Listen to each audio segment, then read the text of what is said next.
Chloe, please. They're locking our gates. They're foreclosing on everything. We're your family. My mother's desperate wails echoed off the marble floor of my top-floor executive office. She was on her knees, her trembling hands clutching tightly at the hem of my expensive tailored trousers. Beside her, my father looked 10 years older, his face ghostly pale as he stared at the crumpled foreclosure notices in his hand. And Ethan, my 30-year-old brother, the golden child, who used to look down on me like I was trash, stood behind them, silent, disheveled, and completely broken. I didn't even flinch. I slowly took a sip of my coffee, my cold eyes staring down at the 3 people who had spent 12 years treating me like a ghost in my own home. A subtle smirk slowly crept onto my lips. For 12 consecutive summers, you shipped me off to Aunt Sarah's house just so Ethan could enjoy his perfect family vacations, I said, pronouncing every word with terrifying composure. You spent 12 years pretending I didn't exist. Now, when your precious golden boy buries you in a mountain of debt, suddenly you remember you have a daughter? I set my coffee cup down and leaned back into my leather chair, letting the suffocating silence fill the room. I'm sorry, Mom, but family vacations were always just for him. And as for your house, my corporation bought out the entire mortgage debt this morning. My name is Chloe. And this is the story of how my parents spent 12 years throwing me away, only to realize that they had handed me the keys to their ultimate destruction. To understand why I didn't feel a single drop of sympathy for their tears today, I have to take you back to my childhood. In our suburban California home, there was an unspoken rule everyone knew, but never dared to say out loud. Ethan was everything, and I was just an unexpected expense. From the moment Ethan was born, he had my parents' undivided attention. He got the biggest bedroom, the latest designer clothes, and any expensive toy he pointed his finger at. Me? I wore hand-me-downs, used frayed textbooks, and my birthdays were either accidentally forgotten or rushed through with a cheap supermarket cake. My father, Arthur, would sigh every time I asked for book money. Chloe, we aren't made of money. You need to learn how to save. Yet 5 minutes later, he wouldn't hesitate to swipe his card for a $1,000 mountain bike for Ethan without batting an eye. But the most cruel discrimination always happened on the exact same date every year, June 1st, the first day of summer vacation. Before I tell you what happened that summer, if you've ever felt like the invisible child or experienced favoritism in your own family, please hit that subscribe button and leave a comment sharing your story. This channel was created to give justice and truth a voice. Now let's get back to the story. When I was 6 years old, I was beside myself with excitement hearing my parents plan a trip to Disney World. I personally packed my favorite little dress into a small suitcase. But on the morning we left, instead of heading to the airport, my father drove me to a secluded coastal town called Oakhaven and pulled up in front of a small wooden cabin. My mother shoved me and my cheap plastic suitcase out onto the curb, leaning her head out the car window to speak in a nonchalant tone. Chloe, stay here with Aunt Sarah. Poor thing lives all alone, so you can keep her company. Your father, Ethan, and I have to go on our vacation now. It's way too expensive, and we don't have enough money for a 4th ticket. I stood there, wide-eyed, watching our family car speed away, leaving a cloud of dust behind. Through the back window, I saw Ethan waving at me, holding a brand-new handheld gaming console in his hand, wearing a mocking smirk. They were lying. They weren't short on money for a 4th ticket. My parents simply didn't want a troublesome daughter ruining their perfect family picture. And that was only the beginning of the next 12 summers of my life. From the age of 6 to 18, that exact script repeated itself without fail. Every time summer rolled around, my parents made a grand spectacle of preparing for luxurious vacations: Hawaii, Paris, Rome, or 5-star resort getaways. They took thousands of glowing photos of their little family of 3, flooding social media with glamorous captions about their talented son, Ethan. Meanwhile, I was tossed aside like a piece of junk nobody wanted, dumped at Aunt Sarah's wooden cabin in the town of Oakhaven. In my parents' eyes, Aunt Sarah was a failure. She was my mother's younger sister, but because of her eccentric personality and refusal to participate in the family's endless flex wars, they viewed her as a poor, lonely outcast, scraping by in a remote rural town. Every time my mother dropped me off at the front gate, she would sneer at Aunt Sarah's plain t-shirt and mutter, "Leaving her here for a few months saves us summer program money and keeps her from getting in our way." But my parents were wrong. A fatal mistake that would eventually cost them everything they owned. Aunt Sarah's wooden cabin was indeed modest, but right behind it lay miles of private beach. Aunt Sarah wasn't poor at all. She had been one of the top financial analysts and real estate investors before deciding to retire quietly. She didn't need designer clothes or luxury cars to prove her worth to anyone. Seeing my feelings of hurt and my desperate longing for validation back then, Aunt Sarah wrapped her arms around me and said something I will never forget. "Chloe, fools spend money on things that create illusions. Smart people use money to build power. Your parents are raising a parasite, but I'm going to teach you how to master your own world." And so, while Ethan spent 12 summers squandering money and enjoying lavish yacht parties paid for on my parents' maxed-out credit cards, I spent those 12 summers with Aunt Sarah. By the age of 10, I wasn't reading fairy tales. I was reading financial reports. By 14, Aunt Sarah was teaching me how to analyze real estate markets, identify distressed debt, and master the art of negotiation. I remember one summer when I was 15, I stumbled upon one of my father's credit card statements, accidentally left in the corner of my old suitcase. That was the first time I uncovered a dirty secret. My father had taken out a second mortgage on our home just to fund Ethan's 1-month European vacation. My family's false sense of peace and glamorous facade were actually built on a mountain of toxic debt. And the fuse for that explosive disaster was already burning fast. The event that completely shattered that false peace happened the summer I turned 18, on the exact day I received my acceptance letter from Columbia University, one of the top business schools in the country. I rushed home brimming with joy, clutching the acceptance letter in my hand. My parents had promised me they started a small college savings fund when I was little, accumulating around $50,000 to cover my first year's tuition. All I needed was that money to kickstart my dream. But when I walked into the living room, I found my parents and Ethan celebrating loudly.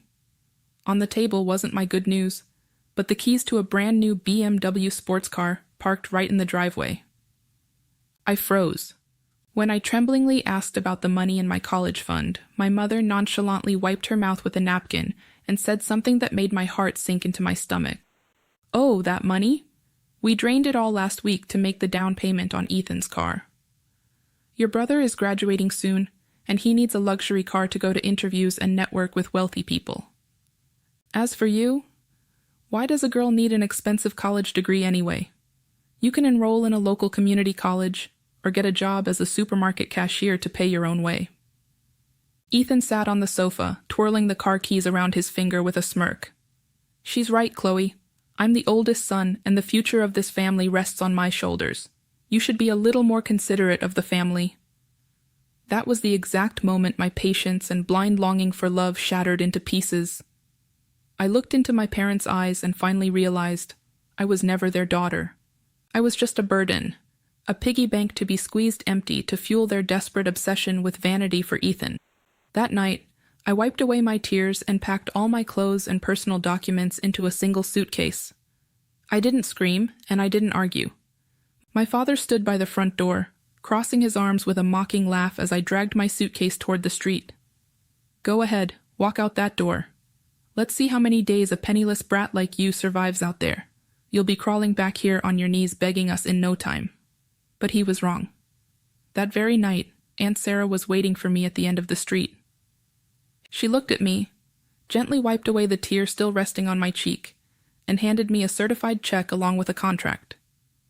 Aunt Sarah would fund my entire 4-year university tuition and living expenses in New York, but on one strict condition. I had to completely sever all ties with my toxic family, change my phone number, and never look back. I took the pen and signed my name without a moment's hesitation.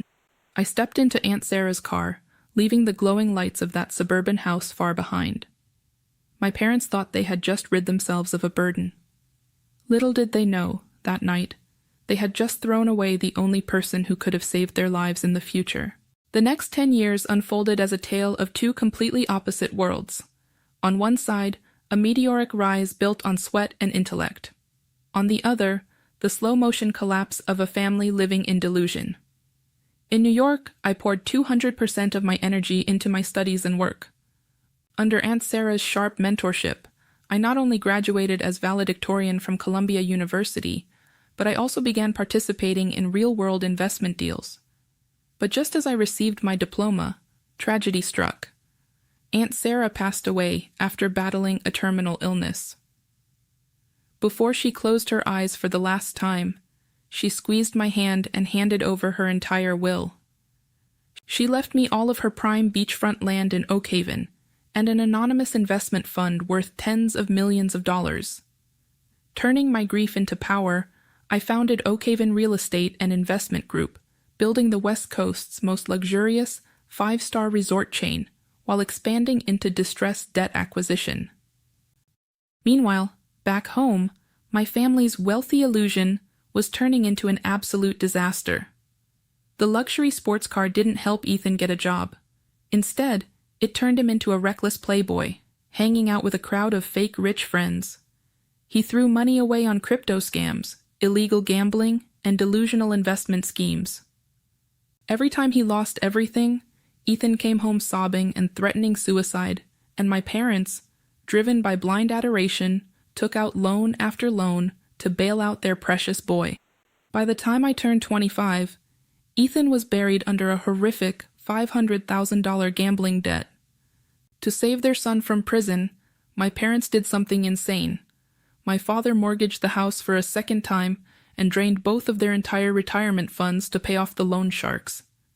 They lived in a hollow, barren house, skimping on meals just to survive. Yet on social media, my mother still diligently posted photos of Ethan sitting in upscale restaurants, captioning them. My talented son negotiating $1 million deal.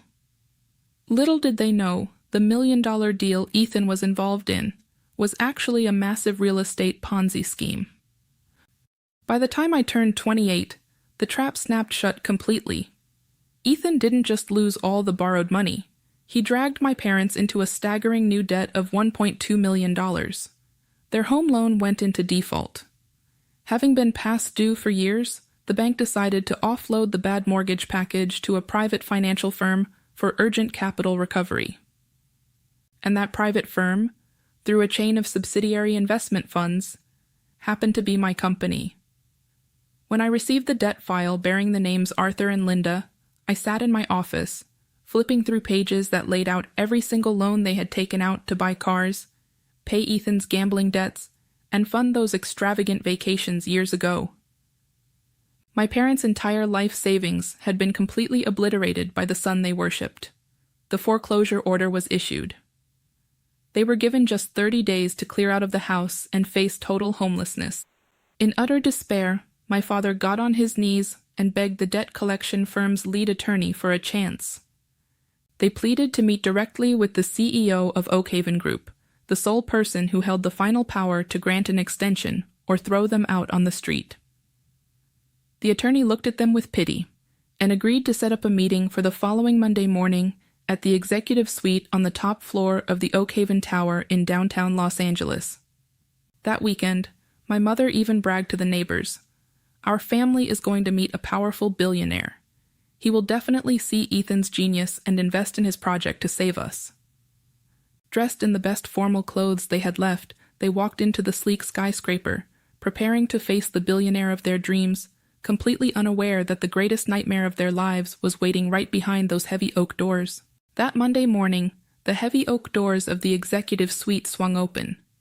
My father, mother, and Ethan walked in, their eyes wide with awe as they stared at the sprawling office featuring panoramic views of the entire city skyline. Ethan smoothed down the lapels of his financed suit, desperately trying to look like a successful entrepreneur.